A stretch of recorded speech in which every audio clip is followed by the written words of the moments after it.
Buenas noches, bienvenidos una jornada más al Salón de Actos de Unicaja. Damos la bienvenida, como digo, y ponemos el broche por cuarto año consecutivo al ciclo Territorio Común que organiza Fundación Alcántara con el patrocinio de la Fundación Unicaja. En una edición un tanto especial, porque en esta ocasión, en estas dos jornadas que estamos llevando a cabo, está protagonizada por gentes de la escena, la palabra del teatro. En Fundación Unicaja nos sentimos muy orgullosos, muy satisfechos de participar en proyectos de calado de la mano de la Fundación Manuel Alcántara. Apoyamos de forma decidida, como digo, iniciativas que ponen en valor el esfuerzo de nuestros creadores, de nuestros artistas, siempre con la referencia del maestro de la escritura y el periodismo, como fue Manuel Alcántara, con el que tantos proyectos desarrollamos a lo largo de su vida. Su figura y su pensamiento bien merece, cuanto menos, situarlo como referencia de los proyectos que acometemos conjuntamente con su fundación. Y de la mano de nuestro ya habitual terrateniente de este territorio común, el periodista Guillermo Busutil, vamos a adentrarnos en el mundo de la interpretación, de sus conexiones con la literatura a través de la mirada de uno de nuestros mayores valores de la interpretación, como es Pedro Casablanc. Y si hace una semana contábamos con Lola Herrera, esa gran dama de la escena española, en esta ocasión lo vamos a hacer con un actor que es todoterreno.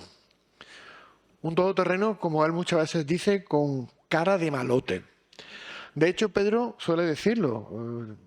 Muchas veces ha comentado que algo deben ver los directores cuando siempre interpreta personajes malos, duros y casi al límite. Pero no se engañen, porque bajo esa apariencia se esconde un gran enamorado del teatro clásico. Una persona que se mueve igual de bien en el cine, los escenarios y también en la pequeña pantalla, como habrán podido comprobar en muchas ocasiones. Ha trabajado con los mejores directores españoles, como Fernando Colomo, Pedro Almodóvar, Isabel Coixet, Gracia Carejeta, Alberto Rodríguez, Fernando Uribe y así una lista larga de cineastas. E incluso ha participado en producciones más allá de nuestras fronteras, concretamente con directores como Steven Soderbergh. La verdad es que enumerar el currículum de Pedro casi asusta. Ha participado en casi 80 películas, más de medio centenar de series de televisión, protagonizado 28 obras de teatro y dirigido 6. Y eso a pesar de que en un casting, un director poco visionario por entonces le auguró que nunca conseguiría un papel en el cine. Habla con fluidez árabe, inglés y francés, pero si me permiten un consejo, y ahora que no nos escucha, nunca le inviten a ver un partido de fútbol. Afirma que no le gusta nada. En fin, Pedro Casablanc, nuestro ocupa de este último territorio común, es el hombre que con una sola cara de malo malote es capaz de caracterizarse en el hombre de las 1000 caras, pero eso sí, sin dejar de ser único y genuino. Bienvenido al territorio común, Pedro Casablanc.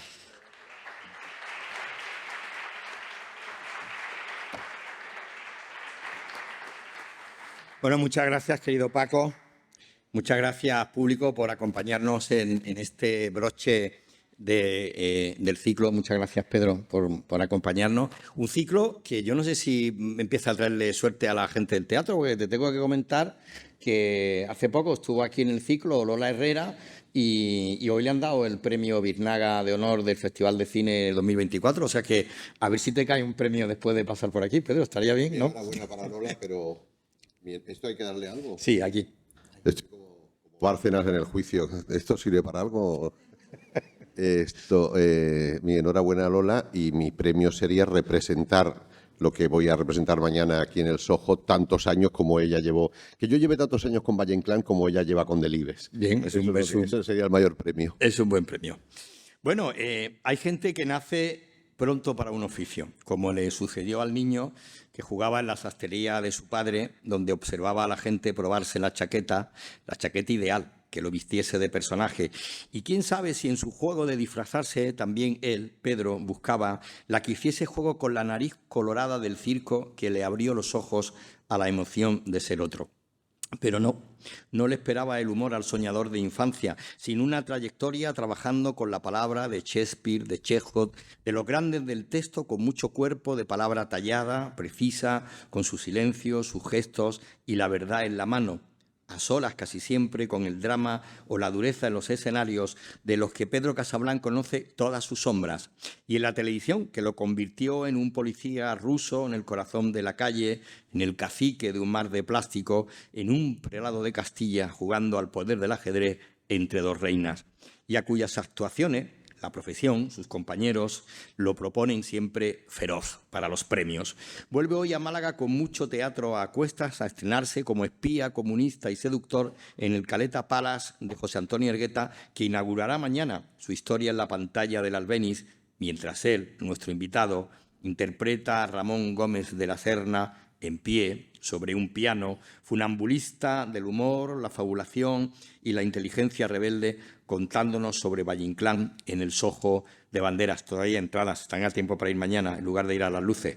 Y demostrando que, sobre todo, Pedro Casablanc es un mago en la poética de este siglo, la palabra del teatro. Bienvenido, Pedro. Muchas gracias por tan bonitas palabras. Bueno, Pedro, tú efectivamente llegas al teatro en un momento determinado porque te vas a Sevilla a estudiar Bellas Artes, te ha movido el mundo de la escena de eso que he contado yo, de que veías a los clientes de tu padre en Casablanca probarse ropa, tú te disfrazabas, la nariz de payaso que te había fascinado y de repente te encuentras con el teatro de golpe y porrazo y prácticamente con Shakespeare de golpe, ¿no? Bueno, sí, claro. ¿Quién me iba a decir a mí que me iba a dedicar a cambiarme de ropa permanentemente, ¿no? Cuando yo he pasado mucho tiempo en una gran sastrería que regentaba mi abuelo y mi padre, y claro, los espejos te devolvían tu imagen, las telas te hacían capas y bueno, ahí fantaseé mucho. Yo creo que la vocación de alguna manera vino mucho por parte de mi madre, que era muy cinéfila, le gustaba mucho el cine, y mi abuela, que era maestra nacional y que le gustaba mucho la literatura y leía mucho, ¿no? Mi abuela granadina, de alguna forma me introdujo tanto en Lorca como en otras literaturas a lo mejor menos elevadas, ¿no? En algún tipo de melodrama, pero sobre todo leer, ¿no? Le gustaba mucho leer. Y esa combinación, bueno, uno de los primeros libros que me regaló mi abuela fue Los Tres Mosqueteros de Dumas, o sea que lo sigo guardando como oro en paño. Esa combinación... ¿Cuál serías tú de los tres? ¿De los mosqueteros? Sí. Yo creo que con la edad que tengo y el volumen, yo creo que estoy en Athos. Athos o Porthos, ¿no? Ya de Aramis me parece ni D'Artagnan, no creo que... bueno, pues sí, ese mundo de fantasía, de niño aburrido que suspendía matemáticas y que no le gustaba el fútbol ni el tenis y que mi padre quería que jugara al fútbol y al tenis y yo no quería porque yo me quería disfrazar de Carmen Miranda. Entonces, claro, sí, de alguna manera... Bueno, sí, surgió ahí. Efectivamente, yo me fui a Sevilla a estudiar Bellas Artes porque se me daba también muy bien el dibujo y la carrera de actor, pues no, pues como un clásico, como un tópico, no está bien vista, ¿no? No estaba bien vista en ese momento. Yo ahora mismo tengo 3 hijos y les digo, por favor, que no sois actores, se lo pido. Se lo pido, porque si lo consiguen es la mejor profesión del mundo. O sea, mejorando lo presente de todos los que están aquí, yo creo que consiguiendo vivir de ella y disfrutar de ella, es una maravillosa profesión, es un sueño hecho realidad y yo animo a mis hijos a que se metan en eso, ¿no? Gente me dice, ¿no te preocupa que tu hija esté estudiando arte dramático? Digo, me preocupa más que se haya sacado el carnet de conducir, ¿qué quieres que te diga? Pues vamos a hablar de esa trayectoria. De todas maneras, mañana vienes aquí con algo que a ti te gusta mucho, un cabaret literario, sí, sobre aquel personaje de la España del 98 que tanto le dolía, y lo vas a contar a través de otro Ramón, sí, con ese humor irreverente. Lucio, también un gran crítico político y un periodista ácido. Entonces, no sé si es casualidad, pero yo te lo pregunto, Pedro, ¿España está a Ramones o qué? ¿Cómo que está Ramón? No, Ramón Gómez de la Serna y Ramón de Valle Inclán. Ya quisiéramos tener unas inteligencias tan lúcidas, tan críticas con la situación. Yo creo que es verdad que Ramón del Valle Inclán era muy broncas y en las tertulias las liaba muy bien. Ahora las broncas las tenemos en televisión. Yo no sé si Ramón del Valle Inclán llegaría a ser tertuliano.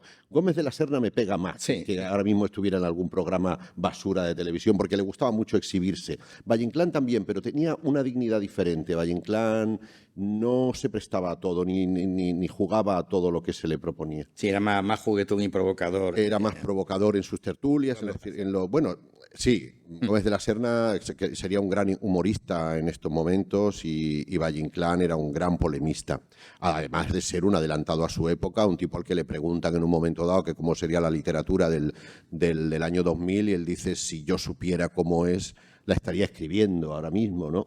Un tipo que escribe teatro porque le gustaría escribir cine, porque sus obras son guiones, son realmente guiones de cine, ¿no? Y vienes en un momento determinado con una obra que, como decíamos, es un cabaret literario, pero que está sustentado en un monólogo tuyo y con música de fondo. Sí. Además estás haciendo doblete, porque aquí vienes con Mario Molina y con Jorge Rivera también estás haciendo casi al unísono, has hecho, no sé si lo has terminado ya, esa gira también de monólogo entre Bécquer y Quevedo, el romanticismo y el barroco, con música de rock de fondo, ¿no? ¿Cómo has derivado a este juego tan bonito del cabaret literario donde el monólogo dialoga con la música? Porque yo, para mí, el teatro, llevo un tiempo que me está tocando hacer monólogos y lo paso muy bien. Y además monólogos de una gran altura literaria. El último que hice fue Torquemada de Galdós. Con 4 personajes que hiciste aquí. 4 personajes y yo creo que, bueno, de alguna manera en la carrera teatral mía, si va a seguir mucho tiempo más, que espero que sí, me decido casi por los autores españoles, porque yo creo que tenemos muy grandes autores y tenemos una lengua a reivindicar y una lengua a poner sobre el escenario. El teatro, como alguien dijo, me parece que fue Gielgud, un gran actor inglés, es una comunión de pensamientos entre el público y el que está sobre el escenario. Tenemos muy pocas posibilidades, cada vez menos con las redes sociales, de hablar entre nosotros, ¿no? Entonces yo creo que para mí, que me gusta hablar con la gente, estar sobre un escenario y hablar con el público y hablar con los que están ahí, comunicar mi pensamiento o el pensamiento con el que yo estoy de acuerdo, el pensamiento del autor con el que yo comulgo, o sea, en este caso Gómez de la Serna y Valle Inclán, y transmitirlo al público me parece uno de los mayores regalos que me puedo hacer yo a mí mismo como actor y humildemente al público que viene a verme. Entonces, para eso necesito grandes textos. Entonces, esta idea de Valle Inclán y Gómez de la Serna es una idea de Xavier Albertí, que es el director del montaje, y que me propuso coger la biografía que escribió Ramón Gómez de la Serna en el 43, me parece, una biografía fantástica sobre Valle Inclán, muy divertida, y hacer un resumen que yo lo pudiera interpretar durante 1 hora y pocos minutos, acompañado de música de Granados, de Beethoven, de zarzuela de la época, de cuplés que canto. Él me dijo que quería hacer ese espectáculo con un piano y que tocara. Y yo le propuse, digo, bueno, pues si hay un piano y va a haber música, yo quiero cantar porque es lo único que me falta por hacer en escena. Y bueno, efectivamente estoy cantando y si vienen mañana o el sábado a ver la función, les invito. A todos lo puedo invitar, como mucho me dejan 2 invitaciones, pero si quieren venir, ahí estoy, espero que lo disfruten mucho. Es un espectáculo muy divertido, aparte de una gran altura literaria. Ha dicho 2 cosas que me interesan mucho. Y perdona, sí, no te he hablado de Bécquer y de Quevedo. Sí. En esa investigación... Hace unos años hice un espectáculo con una orquesta barroca que se llama Tiento Nuevo, que dirige un clavecinista que se llama Ignacio Prego, donde contaba un poco con música barroca y con canciones la conspiración veneciana de Quevedo. Quevedo estuvo en Venecia, sí. Y ahí hubo unos jaleos en los que él se vio implicado. Y la verdad es que me fascina sus versos, su prosa también, sus sonetos. Y a Jorge Rivera, que es un rockero productor de cine también, le propuse que me acompañara haciendo una especie de diálogo entre Bécquer y Quevedo, igual que hago aquí entre los 2 Ramones. Allí es entre Gustavo Adolfo y Don Francisco, 2 épocas muy distintas, pero que los 2 hablan de una manera muy elocuente sobre el amor y la muerte. Los dos tienen esa fascinación por lo romántico, que también me pasa a mí, me gustan mucho los cementerios. Sí. Entonces, en los cementerios, de alguna manera, evoco a Bécquer, ¿no? Oye, eso es de familia porque tu primo José Luis Cabrera fue el fundador Sí, aquí de los sí. amigos. Pero yo no lo sabía, nos hemos enterado después. Vale. Pero él es un profesional. Sí, sí, sí. Yo no, lo mío es un hobby. Lo mío de pasear por los cementerios es un hobby. Mi primo José Luis sí que es más... Que su amigo José Luis Cabrera es el fundador de la asociación a la cual yo también pertenezco, de Amigos del Cementerio de San Miguel, gracias a la cual se restauró gran parte del cementerio de San Miguel y, entre otras cosas, está la tumba con el mármol negro dedicado a Gardenia, que es James Bowles. Ha dicho dos cosas que me interesaban mucho, te decía, ¿no? Lo de que te interesan los grandes textos para poder hacer ese tipo de teatro monólogo. Afortunadamente, ¿no? Porque no viene el teatro de una época en la que los grandes textos del teatro se devaluaban, pues para hacerlos como más comprensivos al público, y de repente pasaba como con la enseñanza, que la gente leía la Celestina abreviada, Sí. el Lazarillo abreviado, y en el Sí. teatro del texto pasaba igual. Sí, es posible. Se han hecho muchas versiones, se ha intentado aligerar mucho siempre el texto para que sea más comprensible, pero... Está a profundidad. Y se le ha quitado profundidad y se le ha quitado autenticidad y originalidad. Pero curiosamente, claro, yo creo que es la forma de hacerlo el problema. El problema está en la forma en que se hace y en la forma que se transmite. Este texto que hago aquí, que es la biografía de Valle Inclán, Gómez de la Serna no escribía de una manera fácil. No era un autor fácil para nada, era un autor difícil. Hay que leerlo con paciencia, cosa que ya no tenemos, hay que leerlo con tiempo, que tampoco tenemos. Pero en esta hora y pico que yo digo el texto de Gómez de la Serna, le llega incluso a la gente joven, gente muy joven, como todos los que estamos aquí hoy, porque aquí debe haber una media de 25, 26 años hoy, ¿no? Entonces, pero a mi hijo Pedro, que tú conoces, le encantó, le fascinó el texto. Mi hijo más pequeño de 13, Unax, ha visto la función 11 veces. Pero yo creo que los chicos que están ya aficionados a las redes sociales ven a un señor que habla un lenguaje que ellos no entienden, pero que sin embargo les fascina.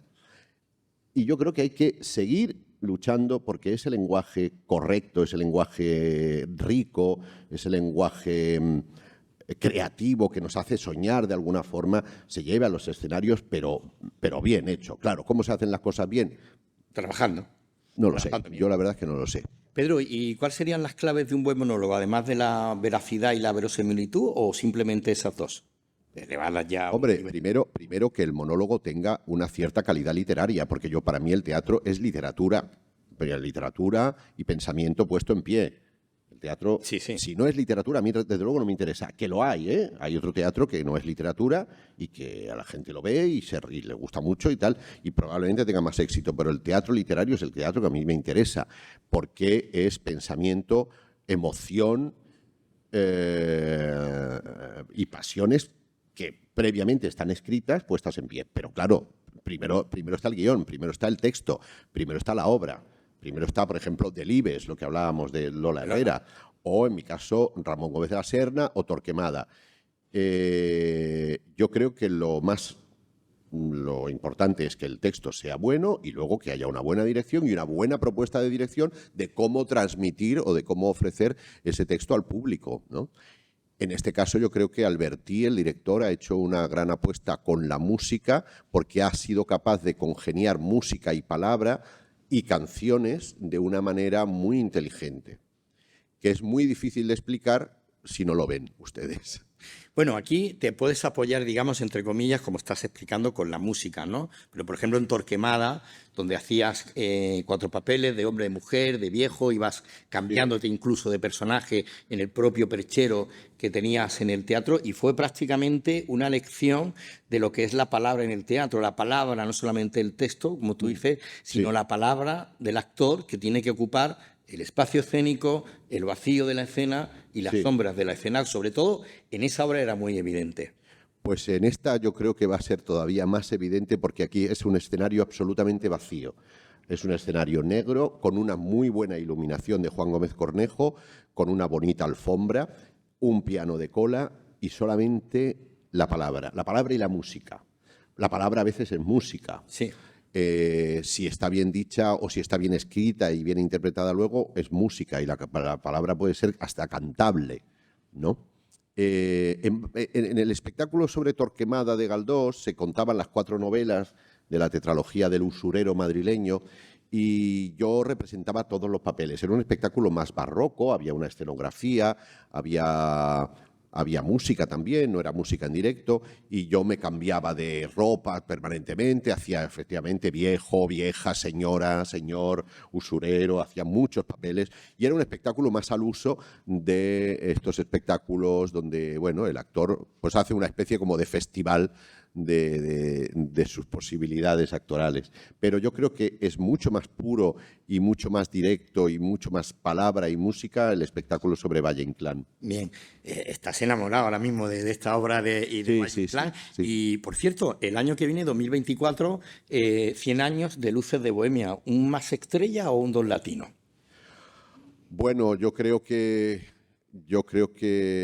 físicamente no doy un Max Estrella. Bueno, puede ser. Claro, Max Estrella se supone que era un trasunto de Alejandro Sagua, que era un poeta malagueño, además. Sablista. Que murió en Madrid, yo creo, muerto de hambre y por lo tanto muy delgado. Yo no parece que haya pasado hambre en mi vida. Entonces, claro, de hacer de Max Estrella no me va. Yo creo que me tocaría Don Latino, pero es una pena, porque hoy estaba leyendo a Gielgud, por ejemplo, ¿no? Este gran actor inglés que había dirigido Hamlet, había interpretado tantas veces. Digo, qué pena que yo no he hecho nunca Hamlet y ya no estoy en la edad de hacer Hamlet. Pero sí un Rey Lear, ¿no? Que también hiciste Rey Bueno, Lear. sí, Rey Lear, sí. Bueno, hice un compañero de Rey Lear, porque el Rey Lear lo representaba el gran actor argentino Alfredo Alcón. Bueno, sí, ya he quedado para hacer el Rey Lear y para que me den el premio honorífico y la biznaga de plata honorífica. Sí. Pero sí, hay papeles que de pronto dices, qué pena, ¿no? Que no me toque, porque no he sido nunca productor de mí mismo, muy pocas veces, ¿no? Y no me ha salido, me ha salido el tiro por la culata. Pues fíjate que yo creí que tú me ibas a decir de manera directa Don Latino. A mí, que soy un enamorado de esa obra, de esa novela de teatro que es Luces de Bohemia, siempre he pensado que tiene mucho más riqueza, más matices el personaje de Don Latino, y porque en cierto modo es posible, sí. El teatro español está lleno de grandes secundarios, Lluís Omar, más reciente, Agustín González, Ismael Merlo en su época, aunque también hizo algún papel protagonista, y de hecho tú tienes también muchos premios por secundario, sí. Es decir, ¿tú crees que en el teatro no está valorado el potencial que tiene el talento de los actores secundarios, como ocurre en el mundo anglosajón, británico? No, yo creo que en el teatro español no hay valorado nada. O sea, si no has pasado primero por la tele, ahora mismo no se te valora nada, ¿no? Es muy difícil. Tú me estás hablando, claro, de una época de Agustín González, que, por cierto, hizo latino Agustín González. Exactamente, sí. En una película, además, con Paco Raval haciendo. Pero claro, resulta que es que el protagonista típico o el protagonista más renombrado en ese momento era Paco Raval. Y parece como que Max Estrella es el personaje que tiene que hacerlo el actor más conocido o más estrella y Latino el secundario, cuando realmente es verdad que tiene más enjundia, ese borracho, borrachín, ese tipo leal pero traidor, como un perro. Claro, pero la elegancia de un Rodero cuando representó a Max Estrella dirigido por Luis Pascual o Paco Raval en la película. O, bueno, pues de alguna manera los que nos hemos quedado como actores secundarios, porque yo creo que ningún niño dice, yo de mayor quiero ser actor secundario. Yo nunca pensé eso, yo quería ser actor protagonista. Lo que pasa es que luego te tocan secundarios y si alguna vez te toca un protagonista, pues muy bien, pero... En Los Simpson había un personaje que era el actor secundario Bob, ¿no? El actor secundario Bob, sí. Pero efectivamente, como nadie nace para ser crítico de teatro, yo de mayor quiero ser crítico de teatro, ¿no? Yo de mayor quiero ser actor secundario. Bueno, soy actor y lo que me toque, me tocó, ¿no? Pues sí es verdad que estamos hablando de Valle Inclán, estamos hablando de ese poderío del teatro escénico, y tu debut, de hecho, empieza con una obra de las más difíciles que hay, pero de las más fascinantes de interpretar, que es Esperando a Godot. Es una obra que tiene toda una literatura desde que se ha llevado en las cárceles como obra de teatro experimental compreso, y fue tu debut, ¿no? Bueno, primera obra, sí, digamos un debut de alguna manera más profesional. Claro, y ahí empecé, ahí, bueno, era uno de los dos protagonistas, porque son Vladimir y Estragón. Yo creo que es una obra magnífica, una obra que a lo mejor me gustaría volver a hacer, porque hace muchísimo tiempo que hice esa función, ¿no? Y yo creo que es una obra que se repone bastante. ¿Sigue siendo una prueba del algodón del actor? Porque es una obra difícil para los dos personajes, ¿no? Esa tensión, Sí. ese absurdo que hay ahí, ¿no? Sí, bueno, es un paradigma del teatro del absurdo en el que hay que ser un actor por lo menos muy ligero, o porque son réplicas muy... Pero yo no creo que sea tan reto para el actor un Esperando a Godot, no tanto como un Shakespeare. Yo creo que donde Sí, está el reto es o en algún buen clásico español o en un buen Shakespeare bien traducido, ¿eh? Que eso también yo creo que se le ha hecho a Shakespeare mucho daño con muchas traducciones muy malas. ¿Tú crees que, ahora que dices esto de Shakespeare, uno de los problemas del teatro, texto español en general, ¿no? Salvando excepciones de directores, de intérpretes, es que el teatro español está un poco lastrado, por así decirlo, por una interpretaciones naturalistas, costumbristas, y le falta ese punto que tiene el teatro anglosajón del psicoanálisis, por ejemplo, el teatro de Harold Pinter en Norteamérica, ¿no? Para, por ejemplo, sacarle más partido a esa oscuridad abisal psicológica que tienen los personajes de Shakespeare, todos. Bueno, ahí hay un tema, hay un tema muy interesante, porque yo siempre he dicho que una de las lacras que hemos tenido en este país, los actores a veces, claro, me van a decir, es que hemos tenido muy grandes actores siempre. No lo sé, hemos tenido grandes actores que se han formado a sí mismos de una manera autodidacta. Gente que ha tragado mucho escenario, que no ha ido a escuelas y que ha hecho lo que ha podido. Pero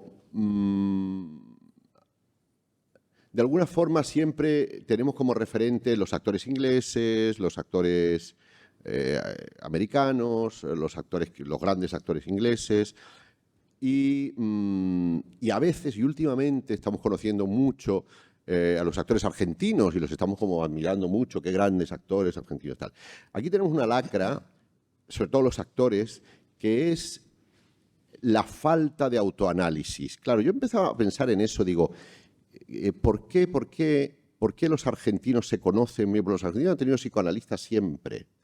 Nosotros, y sobre todo lo descubro viendo La madre de Frankenstein el otro día, viendo a Blanca Portillo, esa obra que luego me he leído inmediatamente, la novela de Almudena Grandes, donde cuenta cómo se trataban a los psicólogos y a los psiquiatras en la posguerra, donde se habla de Vallejo Nájera, donde se habla de López Ibor y donde se habla que el autoconocimiento de uno mismo estaba prohibido. Sí, claro. Estaba prohibido. Entonces, claro, si tú no te conoces a ti mismo, no puedes representar nada. Si tú no conoces tu instrumento, ni conoces tus emociones, ni nunca las has frecuentado, puedes hacer una especie como de caricatura, pero no puedes hacer una interpretación absolutamente veraz. Pues hablamos de Marlon Brando, hablamos de Montgomery Clift, hablamos del Actors Studio. ¿El Actors Studio qué era? El Actors Studio era una escuela donde iban los jóvenes actores americanos a psicoanalizarse de alguna manera, pero a psicoanalizarse de una manera creativa. Creativa. A mí me dijo un director alemán con el que trabajé, dice, en el teatro hay que hacer, atención, hay que convertir la mierda privada en oro público. Claro, para eso hay que conocerse. Si no, estás haciendo permanentemente caricatura. Entonces nosotros hemos sido muy buenos caricatos. Ha habido grandes caricatos en el teatro y en el cine español. Y no quiero nombrar a nadie, yo el primero. Claro, no, pues Entre los caricatos. Pero claro, esa verdad de la que tú hablas, esa verdad, si uno no sabe por qué camino tiene que tirar o no sabe cuál es el camino de autoconocimiento, hay una cosa que nos falta. Pero bueno, poco a poco con el tiempo, yo creo que ahora mismo hay generaciones de actores jóvenes que lo están haciendo muy bien. No se les entiende, es verdad, cuando hablan, porque la palabra es una cosa que está todavía por trabajar, ¿no? Yo alucino alucino mucho con muchos jóvenes actores que mueven muy bien el cuerpo, pero que a la hora de hablar no se les entiende. Digo, ¿por qué no has trabajado tanto la palabra como estás trabajando tu cuerpo? Porque no hay profesores de palabra. Bueno, y le falta poesía, ¿no? Porque eso le falta verso, le falta musicalidad, ¿no? A la hora de supuesto, no, aquella sí, por famosa supuesto. película de Pilar Miró del perro del hortelano, ¿no? Sí, bueno, porque no hay tampoco una frecuentación de los clásicos ni una frecuentación de nada. Ahora, efectivamente, van a tener siempre más facilidad de salir en una pantalla porque están siempre practicando con el móvil, siempre se están grabando. Esa oportunidad no la teníamos los actores que tenemos ya una cierta edad. No podíamos grabarnos permanentemente. Yo tenía o un Cinexin o un Super 8 o yo qué sé, o una foto que se revelaba en papel. Pero esta facultad que tienen ahora de grabarse permanentemente y de hacer películas pequeñas en TikTok, de ser... es una ventaja muy grande. Pero claro, ¿dónde queda la palabra? ¿Dónde quedan los clásicos? ¿Dónde queda ese reconocimiento a lo que se escribió antes, a la literatura de antes? También a los actores que antes, como caricatos o como fuera, sin psicoanálisis, sentaron las bases de un teatro o de un cine después de la posguerra, ¿no? Has nombrado el concepto de cuerpo y quería preguntarte si la clave o el triángulo mágico, no es aquel de Maitex, sino el triángulo mágico del teatro, es la conjunción entre la palabra, el cuerpo y entre las dos la imaginación. Te lo explico. Yo recuerdo ver en directo, cuando se puso de moda ver Shakespeare en el cine, con el Royal Theatre en directo, una actriz que hacía un papel secundario, que había salido durante mucho tiempo de un ictus, y en mitad de la escena hay un momento determinado en el que a ella le brota en la nariz un moquillo, un hilillo de agua, y cómo esa actriz cogió los faldones del personaje, se giró como para generar un llanto y se limpió. Dije, hostia, esto es utilizar con la imaginación, con el cuerpo y con la palabra, para darle de repente algo que no estaba en la escena, darle más profundidad a la escena. Sí, Sería ese ese triángulo me parece, ese triángulo que tú dices mágico me parece fantástico. ¿Qué has dicho? Cuerpo, palabra e la imaginación. entre las dos, ¿no? Para que dialoguen la palabra y el cuerpo, ¿no? Sí, Tú lo haces mañana en la obra, ¿no? Sí, la imaginación detona, la emoción, está claro. Cuando se habla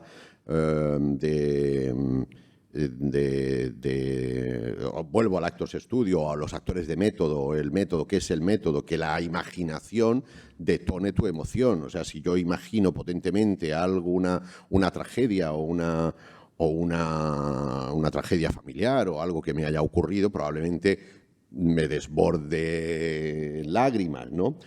El caso este es un accidente que le pasa a una, que se le cae un moco y de pronto se vuelve y se limpia con el traje Sí, isabelino, lo mete pero lo dentro de la incorpora, escena, por supuesto que lo incorpora. Yo hice una función con Aitana Sánchez Gijón, que es bellísima y al que quiero mucho y que es muy amiga mía, y en una escena, de pronto me he acordado porque me contaba, estábamos cara a cara, mirando, hablando, discutiendo, éramos una pareja, y de pronto le vi que le caía una gota de sangre por la nariz, le caía una gota de sangre.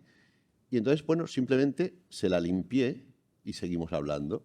El público no vio qué pasaba, pero le toqué así. Entonces, eso fue un accidente que dio un toque de magia. Y digo, ya me dijo, ¿pero por qué me tocas la nariz? Y digo, cariño, me estaba cayendo un moco. Digo, no era un moco, era una gota de sangre. Fíjate, pues eso los espectadores de la primera fila. No sé si lo vieron. La verdad del teatro sería... Esa es la verdad del teatro, de pronto, que te caiga un moco y te lo tengas que quitar. Porque, No, el otro día hablábamos con Lola Herrera, hablábamos con Lola Herrera de sus dos grandes momentos estelares donde ya se rompe, ¿no? En el escenario con Función de Noche y con las 5 horas con Mario. Entonces yo quería preguntarte a ti en ese sentido, si la verdad del teatro es que sea... Porque yo te escucho a ti siempre cuando hablamos y hablas de teatro, la pasión, la sinceridad, la honestidad con la que hablas, y por eso te voy a preguntar. ¿La verdad del teatro es que sea un acto de amor? Sí, absolutamente. Sí, es un acto de amor y es un acto de comunión, como he dicho antes, es un acto de entregarse de alguna forma, y quien lo quiera ver bien y quien no también, el que está sobre un escenario se abre. Si lo hace con honestidad y con sinceridad y con ganas de transmitir, se abre amorosamente a quien está enfrente, al público que paga la entrada, y yo creo que es un acto de amor, sí, es un acto y eso lo he descubierto no hace mucho, ¿eh? O lo he meditado no hace mucho, o no me he atrevido a verlo hasta hace poco tiempo. Porque Yo he tenido que luchar con una, bueno, a lo mejor con una familia que no me apoyaba tanto en esta profesión, y entonces tienes que disimular, ponerte capas de alguna forma, decir, bueno, yo quiero ser actor, pero hasta cierto punto no quiero traspasar ciertas barreras de emocionalidad ni de emotividad sobre un escenario, y eso es muy perjudicial. Eso es muy perjudicial para la vida y es muy perjudicial para la escena. Entonces, si realmente tú rompes esa barrera, tú te estás entregando al público. Hablábamos antes de la imaginación. Y eso, perdóname, eso sí lo respetamos en los cantantes, También, lo respetamos en las folclóricas, lo respetamos, que yo respeto muchísimo y adoro, porque se abren, se rompen con auténtica pasión y lo aplaudimos. En el teatro debe ser igual. ¿Qué director o directora con los que tú has trabajado, que has trabajado con muchísimos de la... Bueno, de teatro o de cine. Bueno, de teatro y de cine, de los dos, pero sobre todo en teatro has trabajado con grandes directores, Gerardo Vera, con José Luis Gómez, con Andrés Lima, ¿no? Que es un director... Miguel Narros. Con Miguel Narro, es decir, con gran figura. Miguel Narros. ¿Cuál es el que te ha sacado más esa verdad? ¿O te ha llevado más al límite de esa línea de tierra que tiene el teatro donde tienes que poner ese punto más en la interpretación? Bueno, yo aprendí mucho con Miguel Narros en el 89, hice un montaje muy bonito sobre una obra de los Quintero, las de Caín, y yo aprendí muchísimo. Miguel Narros era un gran maestro, un hombre ya mayor que había hecho una enorme carrera, había sido maestro de Ana Belén, de Margarita Lozano, de grandes actrices y grandes actores, ¿no? Y tuve la suerte de trabajar con Miguel Narros y aprendí mucho en eso pues eso, de sacar la emoción de alguna manera, ¿no? Él era, de alguna forma, un adelantado, yo creo, a su época también, Miguel, y no presumía para nada de eso. Luego he tenido la suerte de trabajar con José Luis Gómez, que también me ha enseñado muchísimo, y yo creo que realmente el director con quien me he visto más comprometido en esa verdad o en esa emocionalidad, poderse uno abrir, ha sido Carles Alfaro, un director valenciano con el que hice El arte de la comedia de Eduardo de Filippo, y antes hice un monólogo muy duro sobre un hombre torturado físicamente por los estamentos sociales. Bueno, un monólogo donde yo tenía que romperme de alguna forma. Y bueno, pero yo creo que siempre lo he oído, ¿no? Yo empecé haciendo teatro con 15 y siempre había oído: cuanto mayor te haces, la experiencia te va enseñando a volver a ser niño, te va enseñando a volver a jugar, te va enseñando a volver a tener menos complejos y menos... ¿cómo decir? Menos temores, de alguna forma, ya te importa todo menos, te puedes abrir más. Por eso digo que es una de las profesiones más privilegiadas, porque te puedes permitir abrirte públicamente. Y te enseña algo que tú me dijiste una vez que habías aprendido de Laurence Olivier, ¿no? A guardarte un as en la manga, ¿no? Sí, bueno, también.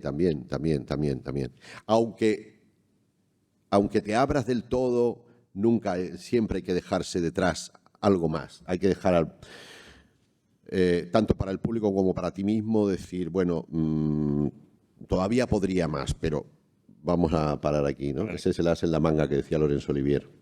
Hablábamos antes de la imaginación para incorporar en un momento determinado un detalle, enriquecer. También decía una cosa muy bonita, perdona, Lorenzo Oliviera, que decía, si rascas a un actor, si le arrancas la piel, debajo hay otro actor.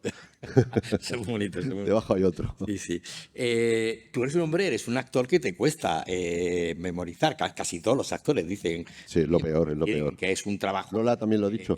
No, pero aquí no, pero en privado sí. En privado decía que le costaba mucho. Es muy aburrido. Ese trabajo es muy aburrido. Pero una vez que has memorizado y de repente estás en una obra y pierdes el punto, ¿para qué utilizas la imaginación? ¿Cómo vuelves a recuperar el punto de la interpretación? Hay gente que tira de morcilla, hay gente que se va a la parte de sombra. ¿Tú cómo ese es un momento... ¿Cuál es tu recurso para volver a la...? No, yo no tengo ninguna... O sea, yo no me planteo que en algún momento se me va a ir el texto, pero me ha pasado. Me ha pasado alguna vez y es lo peor que te puede pasar. No saber dónde estás, no sabes, porque de pronto... A ver, tú estudias un texto, memorizas un texto, lo haces todos los días y de alguna manera sale solo, pero hay a veces que mecanizas de tal manera que se te cruzan los cables o no sé qué pasa, que te quedas en blanco. A mí me han pasado muy pocas veces y entonces sí que me voy a una parte de sombra porque no sé improvisar, sobre todo con textos clásicos o textos, no sé, siempre hay una parte de sombra donde yo puedo rehacerme y volver. Y volver, ¿no? Haciendo este Valle Inclán, esta obra, este Gómez de la Serna, sí que tuve el problema de quedarme completamente en blanco a las pocas representaciones que hice en el Teatro Español. Salí un momento, tenía el texto entre cajas, lo miré y volví. Como estoy 1 hora y cuarto en escena, pues luego un amigo que vino me dijo, menos mal que tienes un momento para beber agua. Dije, sí, agua. El agua que me salvó. Agua El agua que me salvó. El otro día le escuché a Antonio Latorre, que es paisano y amigo también, en una entrevista con Mara Torres, por cierto, que la tuvimos aquí en el Congreso de Periodismo de este año en octubre y le han dado también el premio Onda, es decir, que traemos suerte, Pedro. Bueno, a ver. Espero que me llame o espero llamarte y decirte, oye, este premio que te acaba de caer. Y decía Antonio de la Torre que a él lo que más le interesa es todo lo que investiga previamente de un personaje, más que luego la interpretación del propio personaje. ¿Te pasa a ti lo mismo? Bueno, Antonio de la Torre estudió periodismo, fue periodista deportivo y entonces no me extraña que le interese más la investigación que luego el resultado, ¿no? Yo no. Además yo creo que se investiga, por supuesto, investigas lo que puedes investigar. Además estoy viendo por ahí una palabra que veo que viene, sí. Y entonces ya hablaremos de la investigación, ahí. Yo creo que una vez que has hecho tú tu proceso de investigación, que cada uno lo hace como puede y como quiere, yo prefiero el trabajo del día a día sobre el escenario.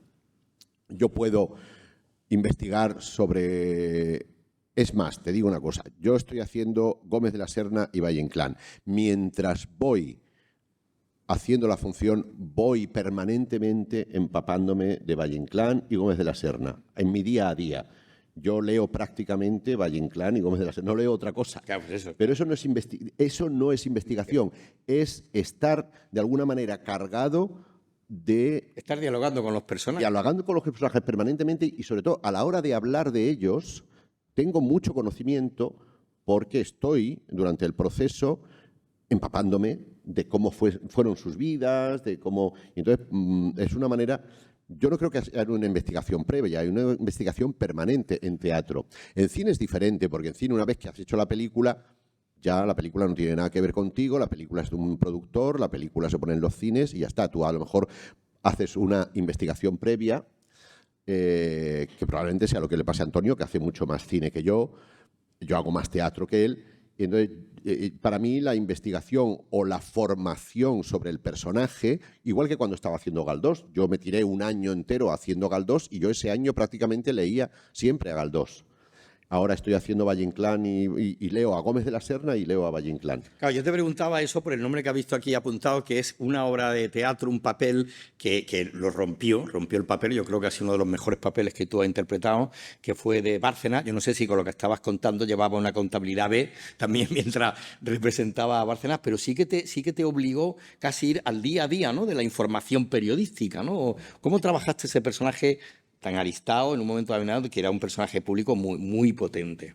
Sí, pues bueno, esto fue primero una obra de teatro, una obra de teatro basada, una obra de teatro realidad que se llama. Eso es. Es una especie como de documental o de documento real, porque Jordi Casanovas, un dramaturgo,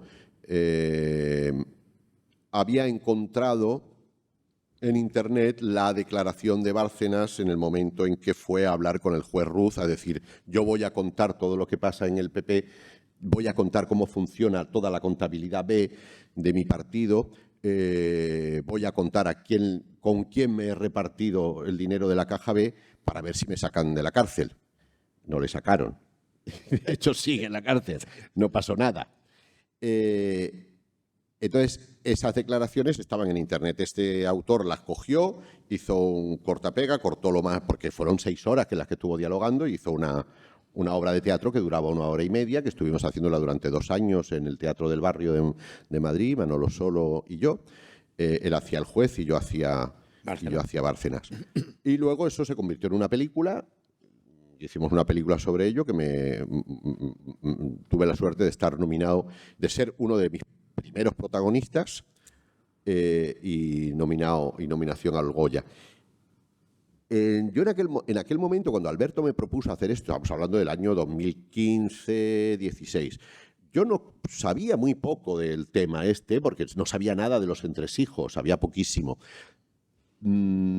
Sabía, por supuesto, quién era el tesorero, sabía quién era Luis Bárcenas, lo había visto alguna vez en televisión, porque yo no veo televisión y aparte es que no tengo prácticamente televisión. Yo tengo un aparato donde veo películas, pero no veo la tele, no sé lo que pasa en el mundo. Bueno, sé lo que pasa porque se puede saber por otros lugares. Además, mi mujer escucha la radio permanentemente y me dice lo que está pasando. ¿Qué ha pasado hoy? Entonces ella me pone al día. Entonces, claro, ¿qué pasa cuando me dice Alberto San Juan, quiero que hagas a Bárcenas? Pues, ¿qué hago yo? De pronto digo, bueno, ¿y cómo lo hago? ¿Qué tengo que hacer? Voy a ver cómo lo hace él, cómo habla, cómo se expresa para imitarlo, Pero ese no es el trabajo del actor, ese sería el trabajo del imitador, que hay muchos y muy buenos. El trabajo del actor, de alguna forma, es capturar el alma del personaje o la esencia, que es una cosa como muy abstracta. Dicha así, queda como muy abstracta. Y dirán, ¿ustedes qué es capturar el alma? Pues yo creo que capturé el alma de Luis Bárcenas. Y no me puse a leer periódicos ni a saber qué pasaba con la caja B ni nada. Yo quería conocer al tipo, al hombre ese. Tampoco fui a verle, lo conocí después cuando él vio la película y le gustó tanto que me quiso conocer. ¿Te contó dónde estaba la contabilidad? No, me dijo que estaba muy arrepentido de haber hablado, de haber cantado. Estaba muy arrepentido, pero no le sirvió de nada. Yo vi una grabación de él declarando en el juicio, pero no había voz, no se oía. Pero se le veía a él muy pequeñito, con una silla muy pequeñita y con un micrófono delante y vestido de chaqueta un tío grande, un tío muy grande. Entonces me recordaba a un cantador flamenco. Él, al declarando, hablaba mucho y muy rápido, y entonces parecía que estaba cantando flamenco, parecía realmente que estaba cantando flamenco. Y eso fue mi motivación secreta, que luego la he contado muchas veces, pero para interpretar ese personaje. Claro, te iba a decir porque... Y la gente decía, ¿cuánto sabe? Yo no sabía a lo mejor nada de lo que estaba diciendo. Yo hablaba como un papagayo, como a veces lo oyes hablar a él o como oyes hablar a muchos políticos. Yo, sinceramente, había cosas de las que yo decía que no sabía muy bien de qué estaba hablando, pero yo las estaba cantando como si fuera el cantador flamenco que había por dentro. Luego, cuando conocí a Bárcenas, me enteré que era de Huelva y que le gustaba mucho el flamenco. Iba a decir eso porque... O sea, que de alguna forma capté el alma. Exacto. El alma también se puede captar en el teatro por ese... por ejemplo, cuando ves esa grabación que no estás escuchando el sonido, pero estás viendo cómo articula, ¿no? Por la gestualidad, que es esa otra... El subtexto de la palabra secreta, ¿no? Que pero sí, pero era la gestualidad y era la circunstancia, ¿no? De un tipo grande, sentado en una silla pequeña, con un micrófono delante. Es muy curioso porque yo lo he hecho en cine, entonces en la obra de teatro yo estaba sentado y enfrente tenía al juez, al actor que hacía de juez, y yo hablaba hacia él y el público estaba aquí. Entonces yo siempre he dicho, yo sé hacer a Bárcenas de perfil. Ahora no me hagan hacerlo así, porque a lo mejor no lo sé hacer. Si el público está ahí, yo lo hacía así, hablando contigo. Sí. Pero yo no sé hacer a Bárcenas de perfil, de frente. De frente. No sé hacer solo de perfil. Bueno, sabes hacer a Bárcenas de perfil y por meternos en otro registro tuyo de profesional, como es el cine y la televisión, 2 papeles, que antes de entrar aquí me lo decía un compañero, que casi todo el mundo te relaciona cuando no te ha visto en el teatro, y es que Pedro Casablanc o es el malo como en Mar de Plástico, o siempre es el comisario ambiguo o corrupto, o tienes que estar un poco hasta el gorro de esa etiqueta, o ya es algo que como sabes que te van a dar esos papeles, les va sacando puntos. Siempre hay bastante variedad, hay variedad. El malos hay muchísimos en la vida y hay de todo tipo, de todos colores, ¿no? parafraseando a Tolstoy, ¿no? El que decía todas las familias felices se parecen y las desgraciadas lo son cada una a su manera. Sí. ¿No? Todos los buenos son iguales, pero los malos lo son cada uno a su manera. Entonces todos los buenos son iguales. Entonces, digo, a veces los buenos son aburridos, pero los malos hay una variedad de perversiones tremendas. Pero no te molesta que te etiqueten ya, ¿no? Que te llamen para eso. no, bueno, a veces me llaman para hacer cosas realmente que son ridículas, que no me interesa, o que son unos malos que no me interesan. Pero normalmente hay cosas. Ahora estoy rodando una serie en Bilbao donde hay un personaje muy ambiguo, no se sabe si es malo o bueno hasta el final. Entonces, eso es muy bonito también, ¿no? Un personaje que aparentemente es un padre de familia, con sus hijos, con su mujer, pero no vamos a saber hasta el final si es un canalla o no, ¿no? Entonces, eso es muy bonito, porque está muy bien escrito en el guión y está muy bien desarrollada esa trama. Sí que es verdad que en Mar de Plástico, por ejemplo, pues era un tipo, un terrateniente, un dueño de unos invernaderos que, bueno, que era un sinvergüenza y se le veía a la legua que era un sinvergüenza. El arzobispo Carrillo, del que hemos hablado también, que bueno, que fue el artífice de la boda entre Isabel y Fernando, era un tipo muy oscuro, muy ambicioso. Sí, eso te decía yo, que jugaba al ajedrez entre dos reinas, ¿no? Con dos reinas. Bueno. Muy ambicioso y un tipo pero que los hay también, ese tipo de personas. Y efectivamente, como decían antes, pues debe ser que tengo cara de ese tipo de personaje, o tengo cara de personaje. A veces ya, sobre todo digo, ¿por qué todos mis personajes llevan corbata? Antes decía lo de la sastrería de mi padre, que yo me probaba traje, mi padre me ponía como modelo a veces cuando hacía algún traje para niños. Y me he condenado a hacer una profesión donde una de las cosas que más se hace es cambiarse de ropa, de verdad. Cambiarse de ropa. Eso decía en la presentación. Hay que estudiar, por supuesto, te tienes que estudiar tus textos y tal, pero cuando vas a hacer una película te llaman unos días antes para probarte el vestuario. Probarte el vestuario significa meterte en una habitación durante 3 o 4 horas con la señora o el señor que diseña y ver de pronto una percha, un perchero, como esta pared de aquí a aquí. Es decir, todo eso te lo tienes que probar para ver qué elegimos. No te quiero contar. Es una locura.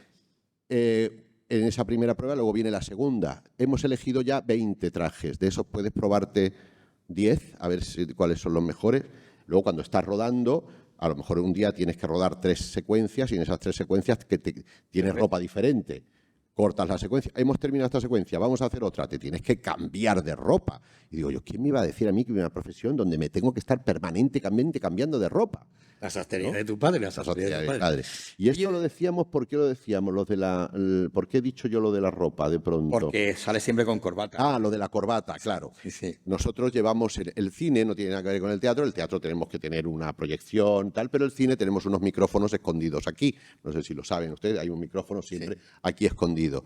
La gente que va con camisa abierta lo llevan por aquí tapado tal, pero los que llevamos corbata, como yo siempre llevo corbata, me tiro con el señor de sonido aquí delante, poniéndome el micrófono así y siempre falla, ¿no? Porque cuando la corbata roza, es de seda o tal, entonces te viene, perdón, que es que ha fallado, y entonces te vienen y otra vez tienes que estar allí, ese señor, que si le huele el aliento, que si resulta que es muy alto, muy pequeño, y que te está toqueteando el cuello hasta la saciedad. Digo, estoy harto de hacer personajes con corbata porque el micrófono siempre va dentro del nudo de la corbata. Nada, un personaje a pecho descubierto. O de legionario o algo.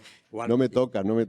Hay otra faceta tuya que todos los que te conocemos y te seguimos es muy bonita, porque es un género que cada vez en Málaga sí que tiene reconocimiento, porque de hecho dentro del Festival de Cine tiene sus premios, que es el cortometraje, ¿no? Y Málaga ha dado grandes actores, como tú bien sabes, además de cortometraje y directores.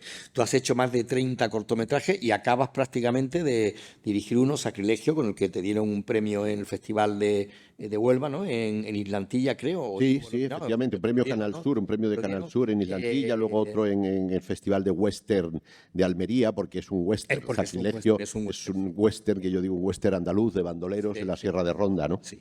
¿Y cómo te enfrentas en esa? ¿Qué te ha dado a ti tu experiencia escénica como actor de cine, de serie, sobre todo de teatro, para cuando te pones detrás de la cámara y has buscado gente que además viene del teatro y del cine, ¿no? Has traído cómicos como Miguel Ángel Martín, que hace el papel de capitán de la banda. Está tu hijo, que no se reconoce el que no lo conozca, Luis Centeno, que es un actor también muy bragado en la historia de Malaqués. ¿Qué te ha aportado para muchísimo. ahora moverte en el mundo del corto como director? Bueno, te mueves en el mundo del corto primero porque es más sencillo de producir, porque es más barato, porque lo puedes hacer en poco tiempo y porque digamos que es una carta de presentación de alguna forma para poder hacer algún largo alguna vez, ¿no? Porque a mí siempre me ha apasionado el cine. Yo he sido un gran cinéfilo, me ha gustado mucho el cine. Lo que pasa es que, bueno, luego pues me tiré por el teatro, hice muchísimo teatro y descubrí el teatro más tarde que el cine. Entonces yo he visto mucho cine y he dirigido teatro y siempre he querido dirigir. Y esto era una obra de Valle Inclán también, volvemos otra vez a Valle Inclán, Sacrilegio, una obra corta y que yo pensaba que tenía muchas posibilidades cinematográficas y las tiene. Sí. Hay un gran monólogo de un tipo condenado a muerte que quiere redimirse y quiere confesar sus pecados antes de morir, porque le tiene mucho miedo. Un tipo que ha estado matando gente y que ha sido un bandido y que tiene mucho miedo a la muerte, a lo desconocido y quiere confesarse. Yo creo que para mí ese era el núcleo de esa historia. Hay un juego soterrado, ¿no?, de las personalidades de los personajes, por gestos, ¿no? Ese capitán que está aislado y que habla poco, el Centeno, que es el barbero, el que finge ser un cura, ¿no? Sí. Hay una todo eso es Valle Inclán, todo eso es de alguna manera esta cosa bárbaras casi, esta cosa sacrílega de que uno de los bandoleros se hace pasar por cura, le hace una tonsura para que el otro piense que es cura y lo confiese. Pero claro, no le llegan a confesar del todo, hay que verlo tal. ¿Qué me lleva a eso? Me lleva pues mi afición a la pintura, a la literatura y al cine. Pues porque el cine de alguna forma es componer cuadros, es componer tomas y el teatro es la dirección de actores con la que yo disfruto muchísimo. Muy bien, bueno, yo quiero abrir un poco, ¿no?, como habíamos pensado, la palabra al público para que aprovechéis que teniendo a Pedro Casablanca, que lo habéis visto en la televisión y espero que también en el teatro, y espero que si no, vayáis mañana o pasado, ¿no?, al Soho a verlo, porque está estupendo, o sea que y es la oportunidad de que le preguntéis. Porque luego pasa lo de siempre, que no le preguntáis y cuando termina viene todo el mundo a preguntar. O sea que, a ver, venga. Que las preguntas en privado. ¿Verdad? La timidez del español, ¿no? ¿No hay preguntas? Yo puedo seguir, pero os doy la oportunidad. Si no, como dice mi amigo Alfredo Taján, callar para siempre, ¿no? ¿No? ¿Tenéis una pregunta? Bueno, pues yo sigo preguntando mientras alguien se va armando lentamente de valor. Este ciclo lo hemos llamado La palabra del teatro. Hemos hablado de Bécquer con Godot, hemos hablado mucho de Shakespeare, de Valle Inclán, de Galdós. Yo como granadino te tengo que preguntar por otro gran dramaturgo de la palabra, que creo que no sé si es el más difícil o no, por la musicalidad, la palabra poliédrica, que es Lorca, ¿no?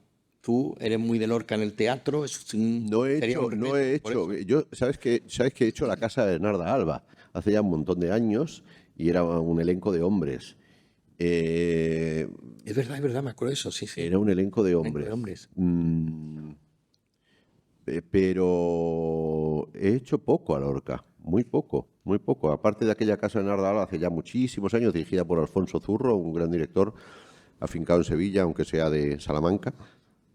Y gran dramaturgo además. No he hecho prácticamente Lorca, nunca. Sería un reto, ¿no?, por hacer. Sí, pero los personajes masculinos de Lorca no sé, no. Tendría que ser lo que tú decías, ¿no? Un femenino hecho por hombre, ¿no? Podría hacer Doña Rosita la soltera, me parece un grandísimo personaje. Sí. Pero sin embargo, los personajes masculinos no están. Yerma es un grandísimo personaje también. Me gusta mucho la poesía de Lorca y me gusta recitar la poesía de Lorca. Pero, de hecho, había pensado en traer y no lo he hecho, un poema que descubrí hace poco que no conocía sobre el pobre caracolito. Un caracol que se encuentra unas hormigas que llevan a una con las antenas rotas y que es uno de sus primeros poemas que es absolutamente premonitorio. Dice, ¿dónde vais con esa hormiga? Dice, es que he visto las estrellas que están sobre mi cabeza. Y unas hormigas que van maltratando y matando a una hormiga que ha visto las estrellas y que al final acaba muerta, ¿no? Sí, como Digo, es, sí. qué premonitorio es este Sí, poema. está en toda ¿no? su poesía, ¿eh? Sí, Esa sí, premonición. esa premonición de la muerte, ¿no?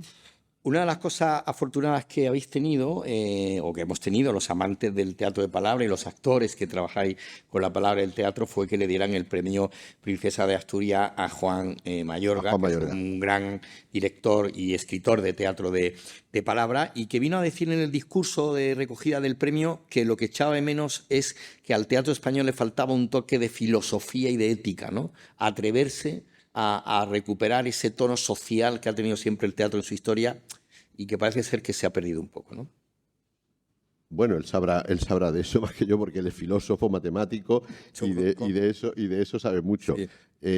Yo he tenido la suerte de hacer 2 funciones de Juan Mayorga, Hamelin con Animalario y Últimas palabras de Copito de Nieve también con Animalario. Esa obra era tremendamente filosófica, una obra sobre la muerte, basada en los ensayos de Montaigne, sobre cómo filosofar nos ayuda a morir, y era una obra fantástica, muy filosófica. Efectivamente, si ese es el teatro filosófico que él reivindica, está, por supuesto que está en Calderón, está en algún Lope de Vega, está en los autos sacramentales. Lo que pasa es que los autos sacramentales de Calderón son un peñazo, son un rollo, o sea, ya nadie quiere ver eso. A lo mejor hay que hacer sacar algunos fragmentos y hacer recitales, ¿eh? No digo que no. La vida es sueño es una obra tremendamente filosófica y una de las mejores obras de Calderón de la Barca y del teatro. El castigo sin venganza de Lope de Vega es una obra tremendamente filosófica. O Muerte de un viajante de Miller, ¿no? Bueno, claro. Claro, yo creo que es más un teatro social. La muerte de un viajante de Miller es más un teatro social. Yo creo que es más filosófico y más psicoanalista después de La caída, que es una obra de Miller que no se hace mucho, que habla sobre su relación con Marilyn Monroe. Pero efectivamente el teatro filosófico está indudablemente en Shakespeare. Es que lo ha tocado todo, todos los temas están en todas sus obras. Y él, como dice Valle Inclán, Shakespeare, dice Valle Inclán, hay 3 maneras de escribir: de rodillas, de pie o en el aire. De rodillas escribió Homero, adorando a sus héroes y glosando sus hazañas con una admiración suprema. En el aire escribe Cervantes porque idealiza a sus personajes, dejándoles colgados de lo aéreo. Y de pie escribe Shakespeare porque pone a los hombres delante de él y los discute y los resuelve como mejor le parece. Otelo de los celos, Hamlet sobre la imposibilidad de actuar, bueno, El mercader de Venecia sobre el racismo y sobre el odio. Yo creo que todo el teatro filosófico está en Shakespeare. La pena es que escribió en inglés. Te voy a hacer alguna pregunta. ¿Habéis pensado alguno? ¿Alguien se lanza? No, ¿no? Sí, allí. Hombre, alegro. Venga, una pregunta. Hola, Guillermo. Buenas tardes. Enhorabuena por tu ciclo y sobre todo por estas 2 sesiones de la palabra del teatro. Y muchísimas gracias, Pedro, por toda tu trayectoria, por toda la cantidad de papeles, tanto en cine como en teatro, que nos has regalado. Y has estado hablando en concreto sobre la interpretación y has salido muy sutil sobre el concepto de la investigación teatral. Y me ha gustado mucho que lo hagas cuando tú, en esta obra, que también recomiendo porque ya la he visto, la de Valle Inclán, por supuestísimo, es una maravilla, no perderosla. Muchas gracias. Trabajas el cuerpo inimaginablemente alrededor, durante toda la escena, en el piano. Estás sutil, estás aéreo. Este trabajo ya sabemos cómo se puede manejar distintos tipos de interpretación de fuera adentro, con el cuerpo, pero yo creo que hay una energía que, más allá de tu magnífica voz, tu manera de interpretar, tus miradas, en ese trabajo que yo lo vi en Palma del Río, relativamente lejano, te tenía aquí, te tenía aquí delante mía por las acciones que representabas y tu forma de interpretar. ¿Cómo construye eso que no tiene nada que ver con los primeros planos, en las películas y que en otras obras que hemos visto tuyas de teatro también aparece? Esa energía, ¿de dónde la sacas? Que es anticuerpo. Muchas gracias, Paco. Gracias. Paco, que es un gran actor, director, investigador, tiene un ciclo estupendo de lecciones escénicas, es decir, que es de colega a colega. ¿Estabas muy lejos en Palma del Río, sentado? Sí, infame. Muy mal teatro ese. Sí, pero no está bien acondicionado. Bueno, pues eso es magnífico, porque en el teatro una de las obligaciones, digamos, del actor es llegar incluso a la última fila. Es verdad que hay coliseos inmensos donde es muy difícil, ¿no?, llegar. Y eso puede que esté, el talento puede que venga de nacimiento de alguna forma, no lo sé, pero el trabajo con el cuerpo, que como decía antes Guillermo, una de las bases, el triángulo sería palabra, cuerpo, emoción e imaginación, se practica. Yo, como dice José Luis Gómez, somos atletas emocionales.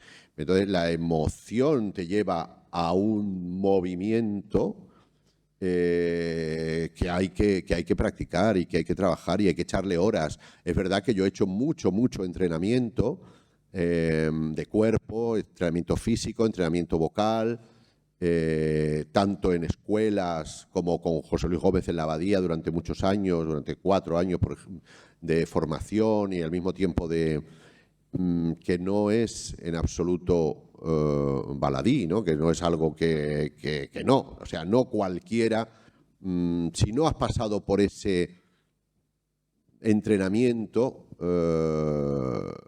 no vas a poder realmente ni oler siquiera lo que es proyectar con el cuerpo, para que tú, aunque estés lejos, lo veas cerca.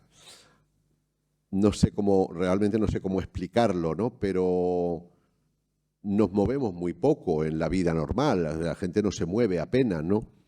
Nos movemos muy poco a nivel físico, a nivel de transmisión por el cuerpo. O sea, yo tengo que, como actor, tengo que tener en movimiento no solamente toda mi emoción y toda mi inteligencia, si es que tengo alguna, y todo mi pensamiento para transmitirlo a través de la palabra, sino que mi cuerpo tiene que estar acompañando permanentemente todo eso. Y mi cuerpo se tiene que mover desde la última falange del dedo meñique porque los pelos no se mueven ni las orejas tampoco, pero hay que intentarlo. Y los dedos de los pies.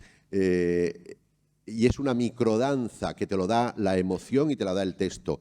Pero claro, hay que trabajarlo y ensayarlo. Me he acordado de pronto, me ha venido leyendo a John Gielgud, que alguien dijo que escuchando a Gielgud recitar oía a Shakespeare pensar. Qué bonito, ¿No? Qué bonito es qué eso. bonito, qué bonito. Muy bien, ¿alguna pregunta más? Sí, venga, tenemos tiempo para una última pregunta, que ya vamos un poco regular. Gracias. Quería preguntarle a Pedro cómo ha sido la experiencia de interpretar a Arthur Koestler en un momento en el que Málaga era un avispero en la guerra civil, como sabemos todos. ¿Cómo ha ido la experiencia? ¿Cómo te has sentido interpretando a Arthur Koestler? Y lo ha hecho 2 veces, además, ¿no? Porque lo ha hecho en el mini corto. Y Bueno, es un personaje fascinante. Yo no le conocía. Ahí también tendría que haber hecho una investigación, pero no la hice. Vi cómo era el personaje. El director pensaba que yo podía dar la fisicidad de ese personaje. Y en la película realmente es una película que cuando la ves es un documental con testimonios dichos a cámara, como si fuéramos nosotros realmente esos personajes que están hablando de ese momento, de cómo lo que pasó en Málaga en la caída de Málaga, ¿no? Entonces, bueno, simplemente claro, es una ficción, porque este personaje no hablaba español y todos los que salimos allí salimos hablando español, desde el Sir Peter Charles Mitchell, conocido como Zopita, Gueda, todo, claro. Gerda, todos estos hablan español, cuando realmente de la película, que supongo que Luis Bolín y que Mercedes Fórmica, que también sale, son los que hablaban español. Entonces, simplemente, realmente intentando contarle a la cámara lo que viví, lo que Arthur Koestler vivió en aquellos momentos de la manera más veraz posible, ya que estoy haciendo un Koestler que habla castellano, cosa que eso no existió de ninguna manera. Pero estamos hartos de ver a los ingleses. Ahora se estrena Napoleón en inglés, ¿no? Que Napoleón no creo que hablar inglés de ninguna manera. Pero bueno. Mucha polémica tiene Napoleón. Yo he visto Caleta Palas ya y también la recomiendo, porque me parece que es una obra muy interesante. Pues vamos a terminar con una palabra que a mí me gusta mucho y que es una palabra de teatro con la que quiero agradecer a la Fundación una vez más que me haya permitido hacer este ciclo, a la Fundación Unicaja, a vosotras y a vosotros por acompañarnos y a Pedro y a Lola por venir, que es compañía. Gracias por vuestra compañía, gracias por tu compañía. Muchas gracias.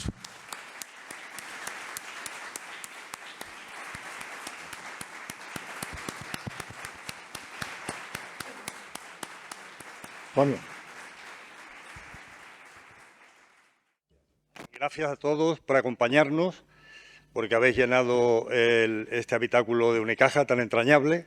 Darles las gracias a Unicaja por una vez más estar con nosotros, ir juntos, que es un tema precioso y entrañable.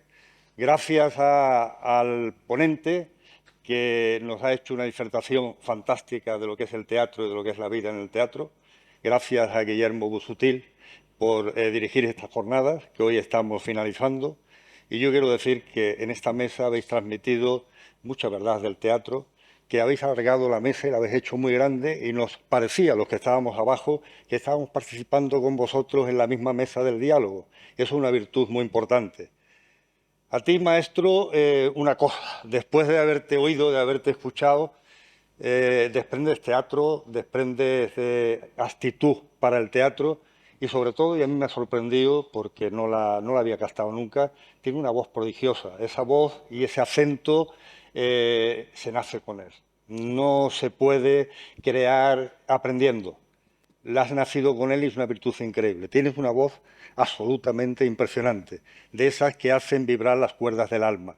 De verdad que nos has emocionado con ella. Eres un atleta, como tú has dicho, un atleta no solamente de la palabra, sino también de la expresión corporal, y no hace falta que lo hagas en el trabajo, en el teatro, lo has hecho hoy aquí también.